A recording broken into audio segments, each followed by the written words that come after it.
होता है कि क्या सत्य सब बोलते हैं या नहीं, सबको देखना ही नहीं है। आपको अपने अंदर सुधार लाना है, क्योंकि समाज आपसे है।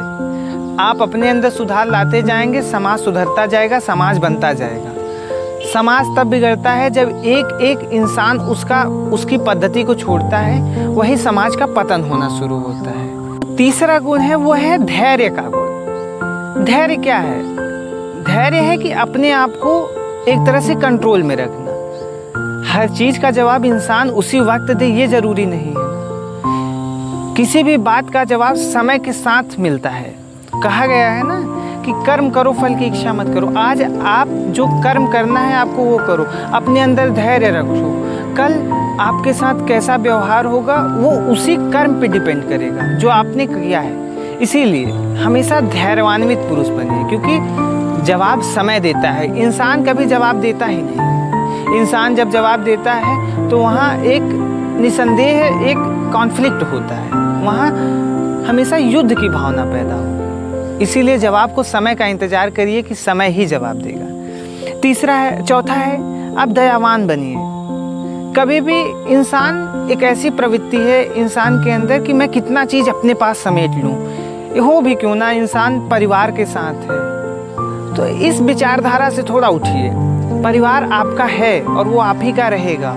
ये अच्छी बात है कि अपने परिवार के लिए एक पुरुष की तरह, एक महापुरुष की तरह एक्ट करना, ये अच्छी चीज़ है। लेकिन दयावान बनिए। जब समाज में आप निकल रहे हैं, उन अपने भाइयों को, उन जानवरों को जो आपके अधिकार में नहीं है, आखिर जितने भी जानवर हैं वो हम इंसानों पे डिपेंड है, उनके लिए दयावान बनिए।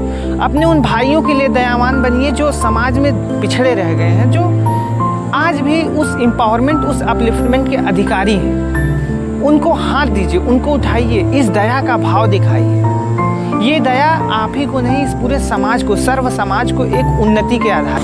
पांचवी जो प्रवृत्ति है जो उन्होंने हमें सिखाया है वो है क्षमा भाव। क्षमा क्या है?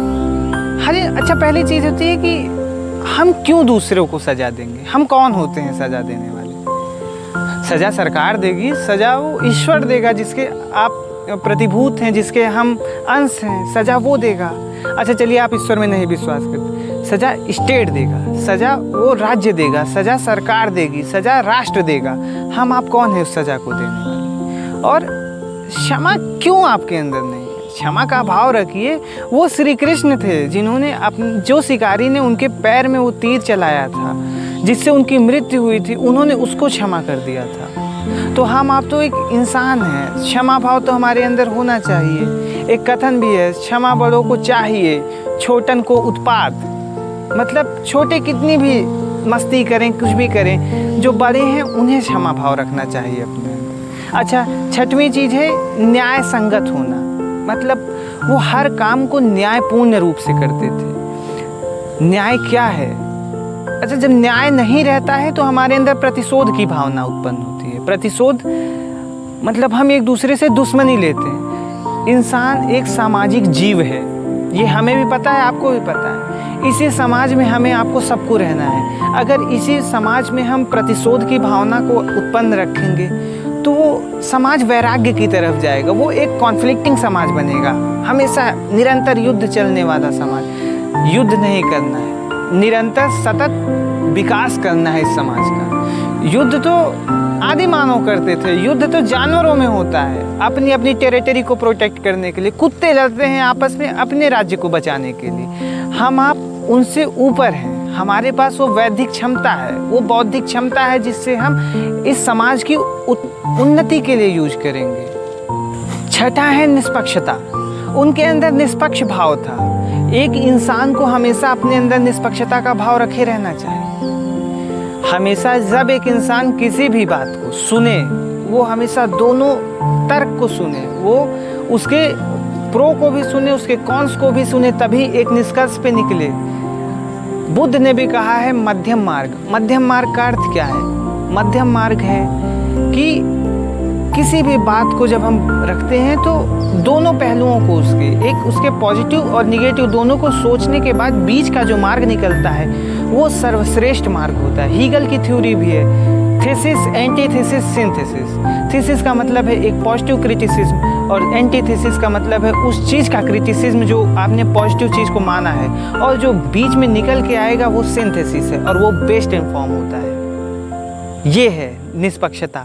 अच्छा, श्री कृष्ण की निष्पक्षता देखिए। श्री कृष्ण एक मित्र थे अर्जुन के, एक परम मित्र थे अर्जुन के, लेकिन जब दुर्योधन और अर्जुन एक साथ उनके पास आए थे उनसे मदद मांगने के लिए, कुरुक्षेत्र के उस युद्ध के लिए, उस महाभारत के युद्ध के लिए, उन्होंने निष्पक्षता भाव दिखाया था। उन्होंने दुर्योधन को और अर्जुन को परस्पर मौका दिया था कि आप चुनिए किसको उनकी नारायणी सेना चाहिए, किनको स्वयं नारायण चाहिए। ये हैं बातें, ये हैं श्री कृष्ण, ये हैं उनके भाव, ये है उनकी विभोरता जिसको हमें आपको अपने अंदर ढालना है। इससे हमारी संस्कृति में उत्पन्नता आएगी। ये है जो हमारे भारत को ही नहीं, वसुधैव कुटुंबकम, ये हमारे पूरे विश्व को, जो एक परिवार रूप है, उसको आगे ले जाएगा। हम किसी भी देव को माने, हम ईश्वर को माने, हम अल्लाह को माने, हम जीसस को माने, हम कुछ भी हैं, सबसे ऊपर हम इंसान हैं। और इंसान के, ये आप केवल श्री कृष्ण के ऊपर से गुणों को मत देखिए, एक इंसान के मद्देनजर रहते हुए भी इस गुणों को देखिए। क्या इनमें खामियां हैं जो हम इन्हें नहीं अडॉप्ट कर रहे हैं। भारतीय हिंदू संस्कृति इसीलिए आज भी रेलेवेंट है समाज में, क्योंकि वो अपने अंदर सतत परिवर्तन कर रही है। नए नए फिलॉसफर आते हैं। हम फिलॉसफर किन्हें